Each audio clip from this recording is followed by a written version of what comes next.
con este ambiente le damos la bienvenida a quien es periodista, entre otros medios y proyectos, en El Cronista y también compañero de Ciencia Política en la queridísima FSOC. Le voy a preguntar si lo pronuncio bien, entiendo que es Alves, Julián Alves o Alves. Hola Julián, bienvenido. ¿Cómo te va? Esteban Checho en Cítrica Radio.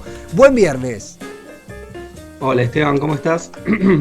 No, Alves. Sí, Alves. A pesar de que no está la tilde, acá fingimos demencia y no, es Alves. Banco fuertemente, yo vi que en Twitter no estaba la A tildada y dije, bueno, será Alves, pero Alves tiene mucho más sentido. Julián, bienvenido, periodista en El Cronista, entre otros medios, en la que es tu primera gran liga, la primera elección que cubrís en esta faceta, ¿puede ser?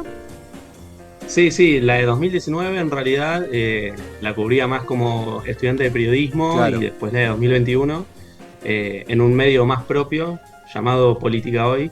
Sí. Que bueno, es aliado a Dólar Hoy, el sitio donde usualmente todos miran las cotizaciones del dólar.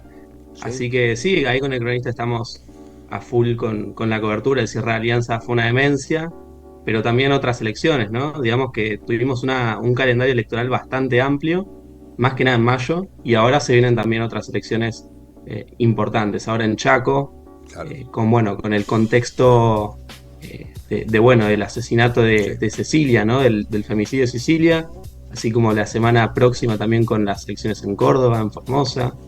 Pero bueno, son semanas interesantes y vos mismo lo sabés, ¿no? Es cierto, y aparte de la data, me da mucha curiosidad preguntarte por el aspecto personal, si se quiere, porque el periodismo, como la política, no tiene horarios. ¿Cómo lo estás manejando? ¿Cómo es un día en la vida de un periodista cubriendo las elecciones presidenciales y provinciales también? Realmente, ¿qué nos podés contar sobre eso? ¿Qué tan contento / cansado andás? Bueno, mirá, justo me agarraste en una mañana particular. A ver. Desde que estamos acá en la sección política cubriendo, yo hace poco hice ese pase. 9 de los últimos 10 días los estuve trabajando, incluso con cierres que se han extendido hasta como las 2, 3 de la mañana. Digamos, vos sabés como yo que el periodismo no tiene horarios. A veces, lamentablemente, es un oficio muy lindo, pero tiene esas particularidades. Y hoy justo me agarrás ya en un día de Franco, más tranquilo, pero es como, viste, como los autitos de juguete que toman impulso para volver a arrancar. Sí. Bueno, acá estamos haciendo más o menos lo mismo. Este fin de semana va a ser un poco más tranquilo, pero es como la calma que precede al huracán, ¿viste? Con el cierre de alianzas vamos a tener una semana bastante complicada, en donde va a haber mucho humo electoral en torno, a las precandidaturas que van a haber. Incluso ya empiezan a sonar algunas que hasta hace una semana atrás no teníamos ni pensado, como por ejemplo la de Juan Mansur, que fue una bomba que la tiró el turco Asís. Y que después uno cuando habla con la gente de Tucumán, te dicen que se va a lanzar. Aunque sí, no precisan que va a ser para presidente. Hay quienes especulan que puede llegar a ser una fórmula con Guado de Pedro, pero ni siquiera desde el círculo de Guado de Pedro te confirman la precandidatura, si bien es casi un hecho. Entonces, todavía hacer especulaciones en torno a cuáles podrían llegar a ser las candidaturas es algo muy difícil. Incluso no se sabe con certeza si Gerardo Morales va a ser el candidato a vicepresidente. Todo tiende a pensarse que sí, pero incluso de Patricia Bullrich tampoco se conoce. Hay algunos nombres que se barajan, tal de Luis Naidenov, incluso sonó en un momento el de Gastón Manes, el hermano del diputado nacional. También suena, Maximiliano Abad, sonó Rodolfo Suárez, el actual gobernador de Mendoza. Hay mucha falta de certidumbre. Y el único que, o casualidad, o por mi sorpresa, el que más certidumbre otorgó en este sentido fue Javier Milei en las últimas semanas, que poco a poco fue dispensando los diferentes candidatos para los diferentes cargos que va a presentar. Ahora se le presentó un quilombo interesante en torno al nombre al candidato a gobernador bonaerense, ¿no? Que todavía no se conoce un nombre particular. Suena Carolina Píparo, la diputada nacional que se presentó con José Luis Espert, ahora su archienemigo, y que después el año pasado básicamente convalidó el pase hacia el bloque de la Libertad Avanza que integra con Victoria Villarruel. También suenan otros nombres, como un ex fiscal bonaerense de apellido Romero, pero todavía lo cierto es que no hay nada cierto. Así que van a ser semanas que, a pesar de que algunos tengamos nuestros respectivos francos, no vamos a tener tiempo de descansar y va a ser mucho momento de estar averiguando nombres y estar averiguando alianzas. Apelo a tu olfato porque creo que de hecho fue en Twitter que leía, y obviamente que uno lo toma con pinzas, pero leía en sentido general una sensación desde algunos comunicadores de guarda que en Unión por la Patria no está cerrado el asunto, todavía puede haber algunos plot twists, o no, otro costado que dice ya están las cartas dadas y uno de estos candidatos, Massa, Guado, Scioli, va a ser quien va a predominar y quien va a ser quien encabece la lista del oficialismo. En ese contexto, ¿sentís que las cartas ya están echadas en el oficialismo y en todo caso uno de los que están prevalecerá? ¿O todavía tenemos estómago para alguna jugada inesperada como podría ser un Mansur? ¿Vos cómo lo venís sintiendo? Mirá, acá es mucho de presentimiento y lo que uno puede hablar tanto con fuentes como con colegas. Lo cierto es que para mí va a haber paso. Digo, no va a haber lugar a una lista de unidad, a pesar de que el frente se llame ahora Unión por la Patria, sí, que tiene todo un sentido atrás. Incluso Massa, yo estuve cubriendo el acto del Frente Renovador el pasado sábado. Creo que fue la palabra que más dijo en todo el discurso, unidad.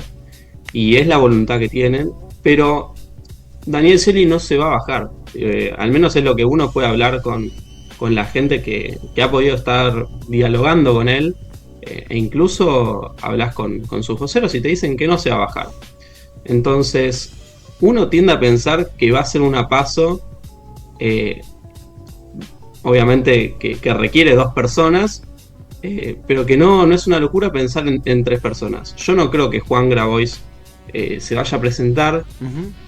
Creo que la candidatura del Chivo Rossi está al caerse en los próximos días, pero por una cuestión, creo que no tiene mucho sentido una candidatura presidencial cuando los requerimientos en cuanto a la cantidad de listas, claro, que se requieren en los diferentes distritos no está dispuesta. Entonces se requiere como un gran poder territorial para poder completar, claro, ese tipo de requisitos. Entonces, cada precandidato con su precandidato gobernador, con su precandidato intendente, digo, ese armado. Exactamente.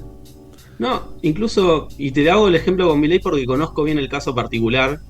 El equipo de los armadores de Milei está hace un año tratando de configurar una candidatura a nivel nacional. Y no pudo presentar candidatos a gobernador en distritos claves como Córdoba, no pudo presentar candidatos a gobernador en distritos claves como Santa Fe. Se les generó un quilombo bárbaro en torno a las candidaturas de diputados provinciales acá en la provincia de Buenos Aires, razón por la cual fue que Guillermo Brito se bajó, no porque haya priorizado el territorio, si bien puede haber sido un factor, pero la negociación en torno a la estructura de las candidaturas en las diferentes boletas bonaerenses fue el factor desencadenante que hizo que Brito se bajara. Entonces requiere tiempo el armado de una lista electoral, y no son cosas que de un día para el otro se puedan llegar a lograr. Y si por ejemplo Juan Mansur se presentara, vamos a poner este escenario hipotético, se presentan Daniel Scioli, Eduardo Guado de Pedro y Juan Mansur. Andás a ver que más allá del terruño en el cual él gobierna, cuánto más puede llegar a sacar. Claro. Entonces, hay también algo ahí de economizar un poco la disputa hacia el adentro, ¿no? Claro. Hacia el interior del partido, que es un poco lo que vienen diciendo desde los sectores masistas y el kirchnerismo. Ahora, esto que se generó en los últimos días, con la carta que en un principio todos se la adjudicaron a Máximo Kirchner porque fue el PJ bonaerense. El PJ bonaerense contra Scioli y Alberto. Exacto, que tenía un tono bastante importante de felicidad, ¿no? Era bastante combativo. Digamos que Cristina Kirchner ayer en el acto es como que le puso firma a la carta también, como que comparte cada uno de los aspectos en los cuales se pronunció esa carta del PJ bonaerense. Entonces, digamos que va a haber va a haber una conflictividad importante en el Frente de Todos en torno a las candidaturas. Y este tenor que agarró en los últimos días, no sé si es favorable para ahora Unión por la Patria. Claro. Venían bien, yo creo que en el nivel de debate en el frente en Unión por la Patria ahora, incluso Daniel Scioli creo que es un especialista, ¿no? Así como evade a los rivales en la cancha, creo que ha sabido bastante bien eludir el nivel de conflictividad, pero que si se agiganta, creo que la bola de candidatos puede llegar a ser perjudicial para el Frente de Todos. Yo estimo a creer que deberían ser 2. Ya 3 me parecería un número que no tiene mucho sentido. No, coincido. Guado de Pedro necesita, y esto no es solamente algo que te lo digan ellos, sino que quienes analizamos la política más o menos lo entendemos. Guado de Pedro, al no haber competido nunca en una elección presidencial, necesita de una paso para poder convalidar y bueno, ir ganando poder, ¿no? Ir ganando avales incluso. Y entonces creo que desde su propio sector están a favor de esas pasos, pero yo no sé si con una tercera candidatura a quién le podría llegar a quitar votos. Digo, sí. No, y pensaba también en cuanto a la proyección de Scioli, que es cierto que si va, ya tiene su precandidata a gobernadora, asumo que Kicillof va con Guado, asumo que Cristina va a tender más a Guado que a Scioli. Y si aparte Massa, enfrentado con Scioli, ya se muestra con Guado, me da a mí la sensación de partido terminado. No por eso Scioli tendría que bajarse, porque puede dar pelea para tener componentes propios en el armado de listas a partir de los pisos acordados. Pero si se terminan de encolumnar, se terminan de alinear Massa, Kicillof, Cristina, ¿el partido ya estaría terminado o hay alguna esperanza para Scioli ahí? Bueno, es una gran pregunta. Yo tendería a creer que sí, que no hay posibilidad de que Guado le pueda llegar a perder contra Scioli. Claro.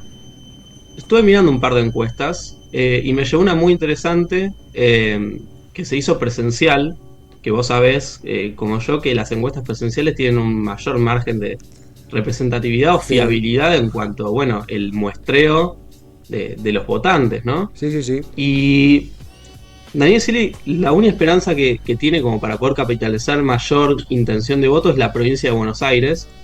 Y en esta encuesta que te digo, tiene una muy buena intención de voto. Si bien no miden a Guado de Pedro, lo miden a Sergio Massa. Incluso en algunos escenarios es el que mayor intención de voto tiene por detrás de Javier Milei. Entonces yo creo que esa es la única ventaja que tiene, el poder haber estructurado un buen armado de listas en la provincia de Buenos Aires. Claro. Pero si no, creo que el partido está complicado, Eduardo, porque son muchas las adhesiones y las figuras que se van a encolumnar detrás de Eduardo Guado de Pedro. Y no sé hasta qué punto Alberto Fernández puede llegar a ser un abrazo de oso a Daniel Scioli, ¿no? Claro. Sí. Estamos conversando con Julián Alves, digo bien, periodista del Cronista, entre otra larga lista de etcétera, compañero de sociales también. Julián, te hago la última. Habrá nuevas chances porque nos centramos en el oficialismo, pero la verdad es que hay tanto para cortar que valía la pena centrarse momentáneamente en Unión por la Patria, ex Frente de Todos. Te pregunto brevemente tu visión respecto a, si bien hablamos también de Milei, respecto a la oposición, a la principal coalición opositora, Juntos por el Cambio. Recién conversábamos con una colega tuya y mencionaba esto de un Gerardo Morales eventual vice de Larreta, una Bullrich que de golpe puede jugar con un Melconian. ¿Sentís que hoy tenemos una Bullrich mejor perfilada, la cosa ya está más cerrada para Larreta? ¿Quién, según tu lectura, va ganando o perdiendo? ¿Quién se dio más y quién ganó más en esta interna bastante fuerte entre Larreta y Bullrich? ¿Habrá paz o tenemos para más material de interna entre ellos? Bueno, yo creo que la paz en los próximos meses no va a existir en Juntos por el Cambio. Coincido. Creo que Larreta sumó unos porotos a favor a raíz de la victoria, más que nada en San Luis, en donde que es producto de una gran coalición, ¿no? Que incluso incorporó a sectores, tanto de Juntos por el Cambio, como incluso había hasta partidos de izquierda, estaba Libres del Sur. Entonces, esta idea de poder armar un gran frente electoral que después, bueno, eso tiene que ver cómo se convalida en un frente de gobierno, que es otra cosa. Para ganar las elecciones por un amplio margen, esto lo ha ayudado a Larreta en los últimos días. Ahora, ¿cuánto de esto, que es más mirado por los puntanos, ¿no? Pero después a nivel nacional, a nivel federal, por los tal vez sobrepolitizados, los que nos miramos demasiadas noticias políticas, ¿cuántos de eso se traduce un voto nacional? Bueno, está por verse. Lo que sí, las encuestas presenciales no le dan tan mal a Larreta. Pero aún así se nota como cierta predominancia de Patricia Bullrich en la intención de voto. Y yo creo que vamos a tener que estar muy atentos a cómo van a ser los movimientos de los intendentes bonaerenses. Con quién deciden postularse con quién deciden tener un acompañamiento en las boletas a gobernación. Cómo van a hacer el corte de boletas. Viste que siempre existe estas famosas notas a días de las elecciones, en este caso, bueno, de lo que van a ser las PASO, de qué intendente dispensa tal boleta para su electorado, que las reparten casa por casa. Esta cosa bueno, propia del intendente, que no quiere perder su terruño y no quiere verse desfavorecido tampoco en los municipios, ¿no? Claro. En los recintos legislativos de los municipios. Yo creo que hoy Bullrich tiene una ventaja, pero que no habría que darlo por perdido a Larreta. Si elige como vicepresidente a Maximiliano Abad, tiene una ventaja enorme de poder tener la estructura de la UCR bonaerense para todo lo que van a ser las elecciones para las PASO, que bueno, básicamente es como ya casi una general adelantada, ¿no? Claro. Y Larreta tiene a su favor el hecho de poder tener un discurso más de consenso, que a medida que se vaya recrudeciendo un poco el escenario económico, todavía hace falta un